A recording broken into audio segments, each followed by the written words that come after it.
Welcome everyone to the webinar session, this NRIG webinar session. My name is Amanda McIntyre and I'm the chair of the Nursing Research Interest Group at RNAO. Thank you for joining us today. This virtual webinar series was initiated to share and promote nursing research and scholarship within nursing research communities and across the broader nursing community. And in these sessions, our speakers profile innovative research being done across academic and community settings and address how their work can inform transformative change in practice, education, or policy. So our speaker will present for about 30 to 40 minutes, and this will be followed by some time to take questions. We encourage you to add any questions to the chat function so that our speaker can address them at the end. And please note that today's session will be recorded. So before we begin, I'd like to acknowledge that where I'm situated at Western University in London, Ontario, we learn upon the traditional lands of the Anishinaabe, the Haudenosaunee, the Lenape-Rock, and the Tsimshian nations. So today's scholarship speaker is Tara Lundy, and we had the pleasure of having Tara on NRIG Executive last year and the year before. And I'm going to let her further introduce herself, so I will pass it over to you, Tara. Thank you. Thanks, Amanda. Good afternoon. My name is Tara Lundy, and I just wanted to start off by thanking NRIG for having me for this webinar. So I thought I would start off by sharing a little bit about my story and kind of what brought me to conducting the research that I'm doing today. So I started off at Dalhousie University in microbiology and immunology, and then I enrolled in Brock University's nursing program. I thought that nursing was a meaningful career where I could directly care for clients. And then within that time, I volunteered at my local domestic violence shelter.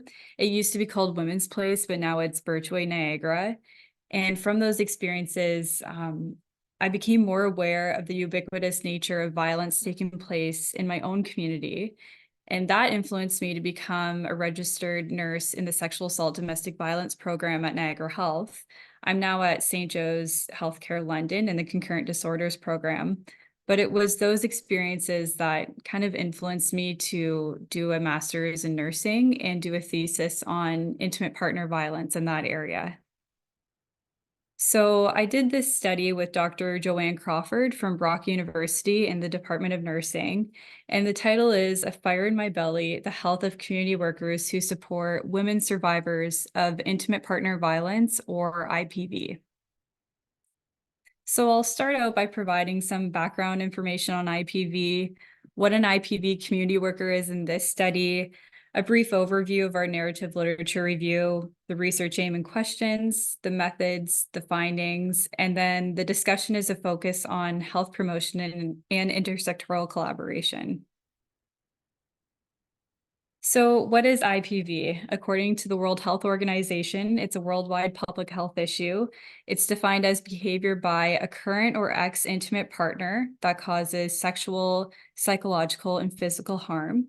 So it's women who disproportionately experience IPV. And for the prevalence in Canada, in 2018, 44% of women experienced some form of IPV in their lifetime. In 2020 alone, 160 women and girls were killed by violence, and 41% of these deaths were caused by a former or current intimate partner.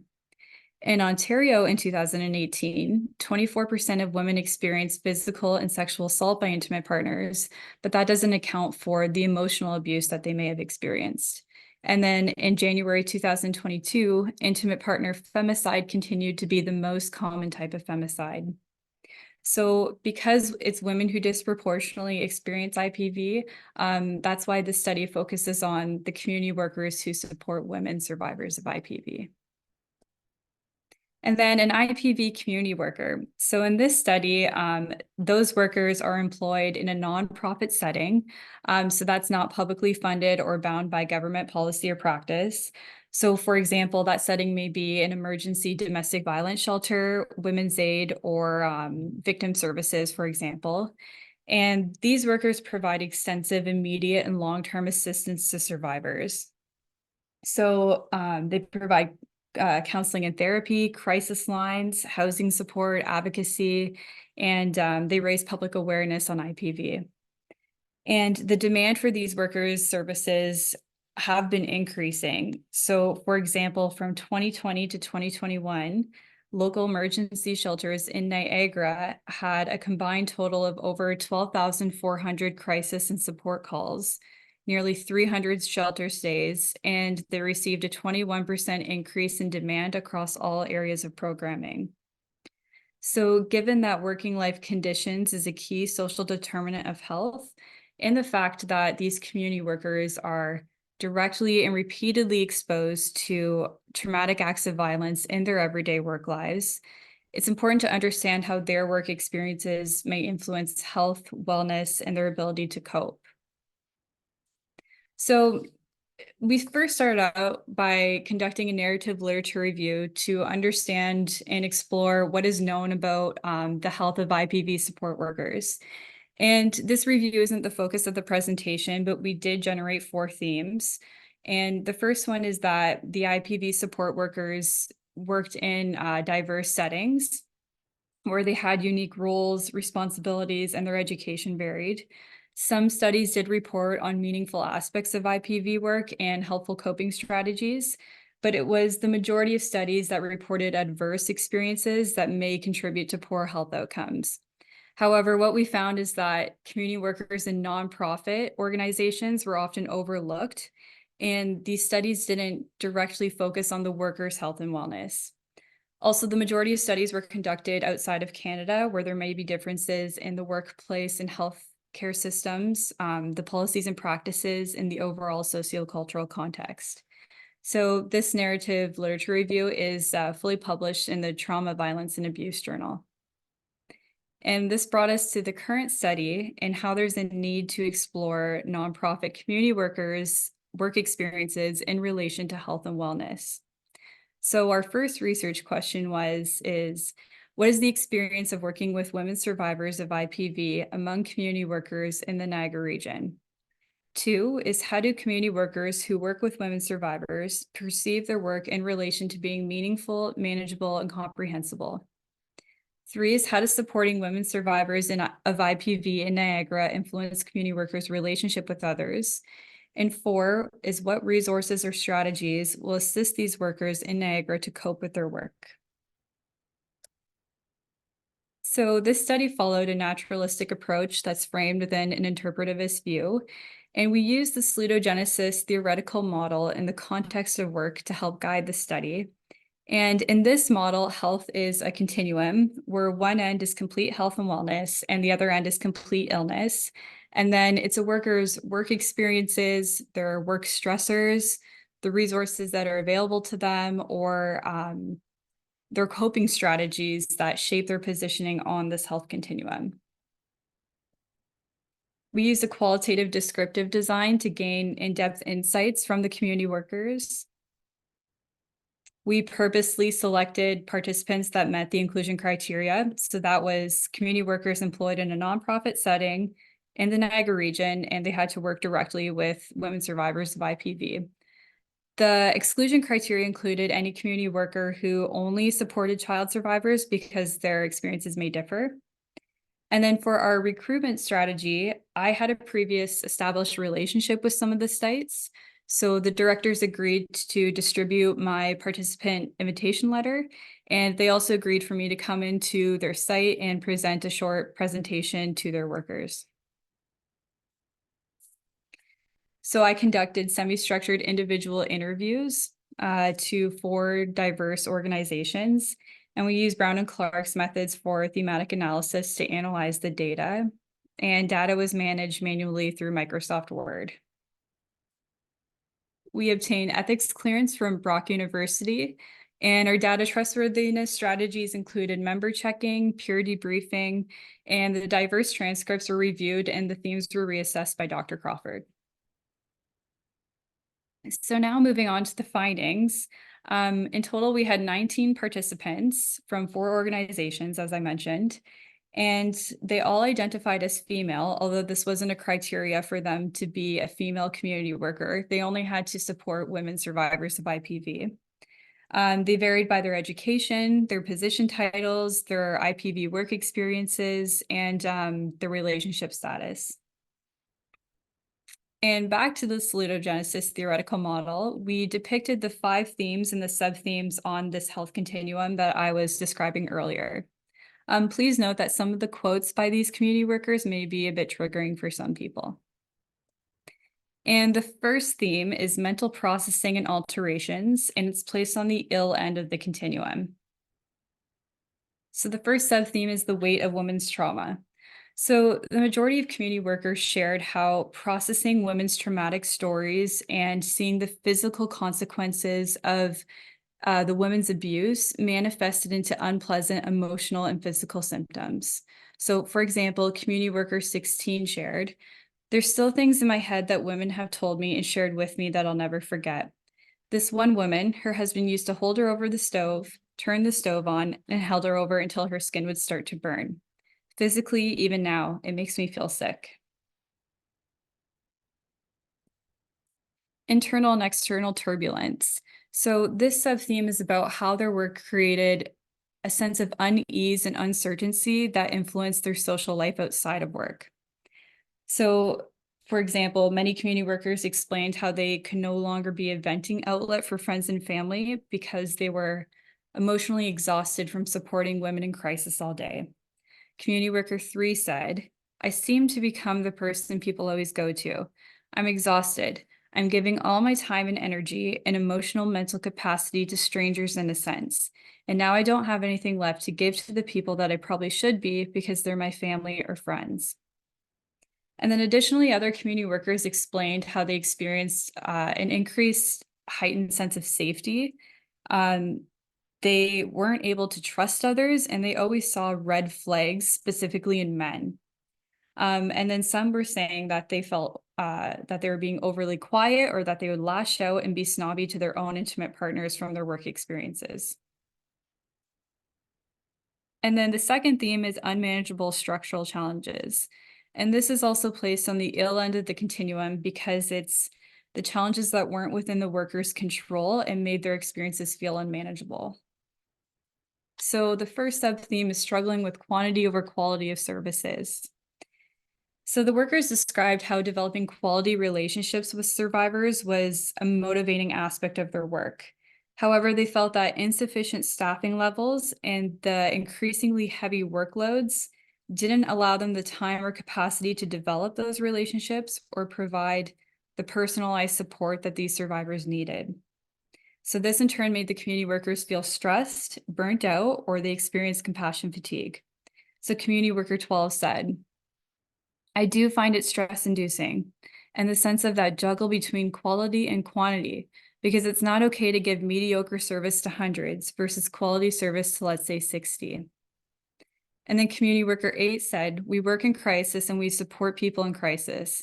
The workload is just so much. It's just too much sometimes, and you're trying to get to it as much as you can, and you just know there's more looming and it's just increasing." And the helpless helper, limitations of community resources. So nearly all the community workers experienced feelings of helplessness, guilt, and a loss of motivation to do their work when they couldn't support women because of limited resources in the community.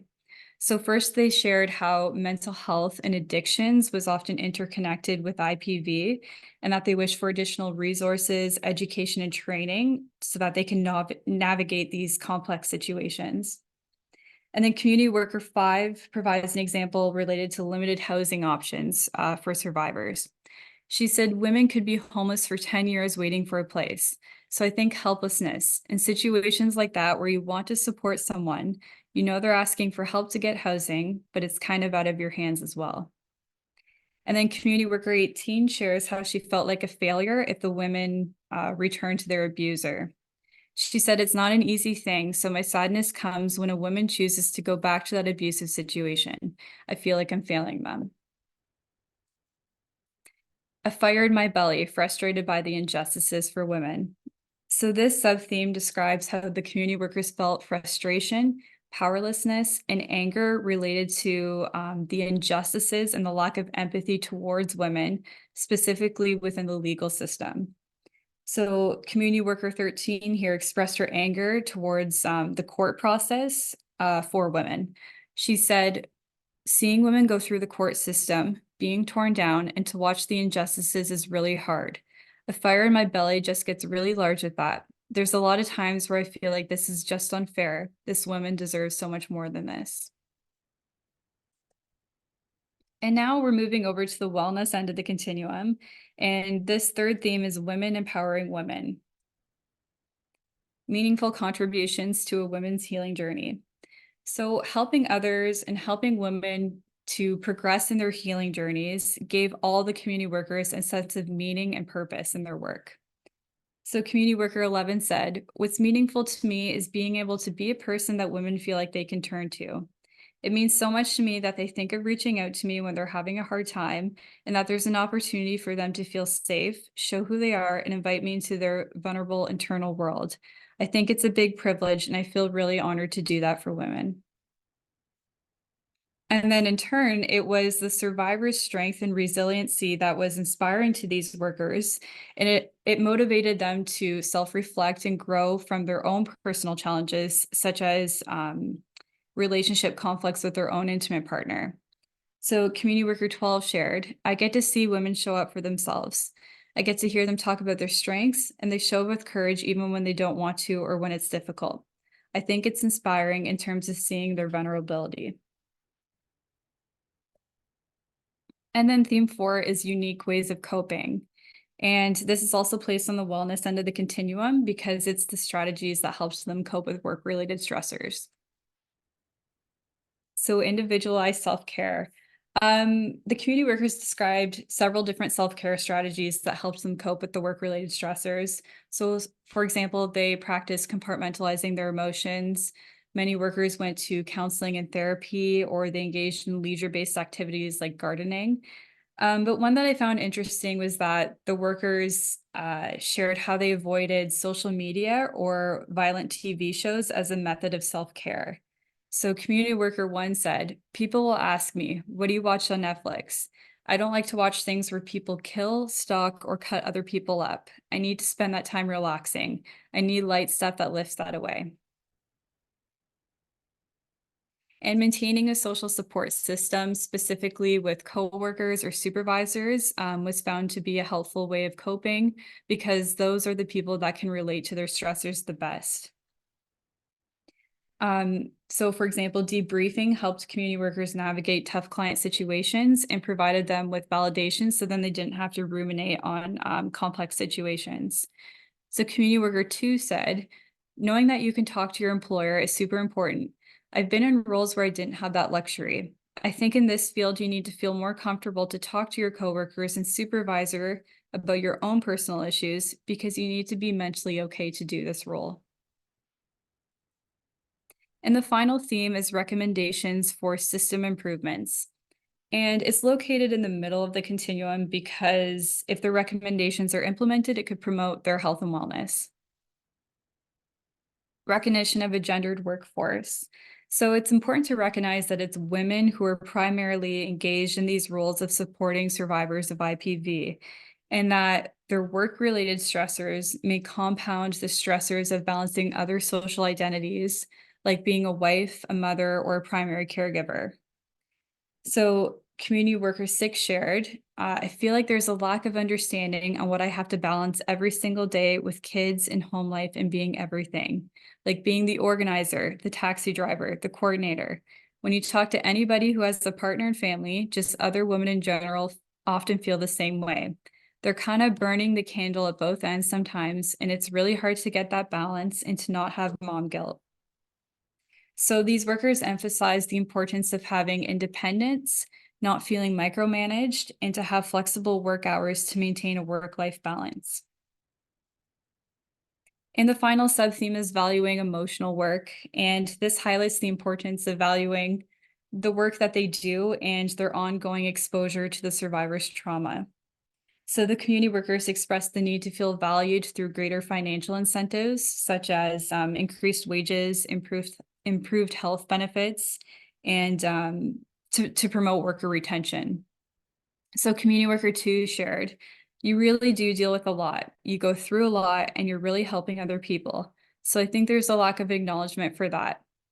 And then community worker 11 shared, it feels like lip service when those in power say how mental health matters, yet there's been zero additional funds for us when it comes to our pay, and we do important work.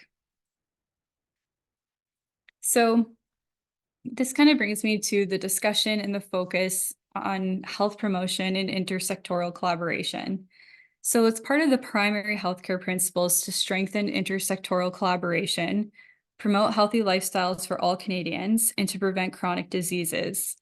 And considering the health risks of these community workers and the complexities of issues that they face in their role, it may be a value of these IPV organizations to strengthen collaboration with community and public health units, mental health associations, hospital domestic violence departments, or IPV coalitions as a means to address these issues.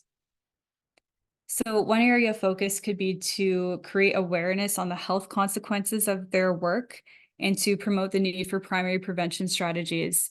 And this is important because this study found that the cognitive energy and the effort required to work in this emotionally demanding role did contribute to the workers' self-perceived poor health outcomes. And another area of focus could be to advocate for improved resources that the community workers need to support these survivors. So one way could be to collaborate to facilitate the mental health and addictions training that these workers need, or to advocate at all levels of government for improved housing options for the survivors. And finally, to reinforce the importance of the community worker services, to recognize the gendered workforce, and to create awareness on the structural issues they face. So how the workers perceive their work to be devalued is problematic because the workers in this study indicated that they were leaving these nonprofits to work in similar roles in government-based institutions or private practices where they can earn more money, they have better benefits, and a better work-life balance. It's just tricky because these nonprofits rely on government grants to operate. And then the community workers in this study and the literature suggests that gender-based organizations have historically been underfunded and undervalued. And a reason for this may be related to a systemic gender equality issue, as these organizations are predominantly run by women and are for women. So I'd like to finally say a thank you to the community organizations for enabling this research and for the community workers for sharing their extraordinary and powerful stories. And just a final thank you to the work that they do every day in supporting women survivors of IPV. And I'd be happy to take any questions. Thanks so much for listening. Thank you so much, Tara. I really appreciate that. And admittedly, I haven't seen very many presentations on IPV, so this was really nice for me to sort of, I feel like, catch up really quickly. So this is really great and probably very meaningful work for you.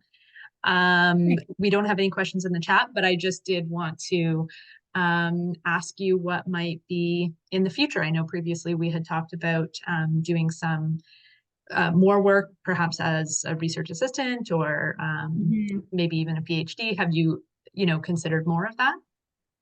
Yeah, it's definitely on my mind to do a PhD. I would like to continue the study to see if these patterns and these experiences are also happening in other places in Ontario or in Canada. Yeah, so then I would want to do some sort of study to reach a larger population to see if that pattern still exists, because I did interview for diverse organizations, but it's just in Niagara. So it'd be interesting to see what it's like in a Yeah. wider population.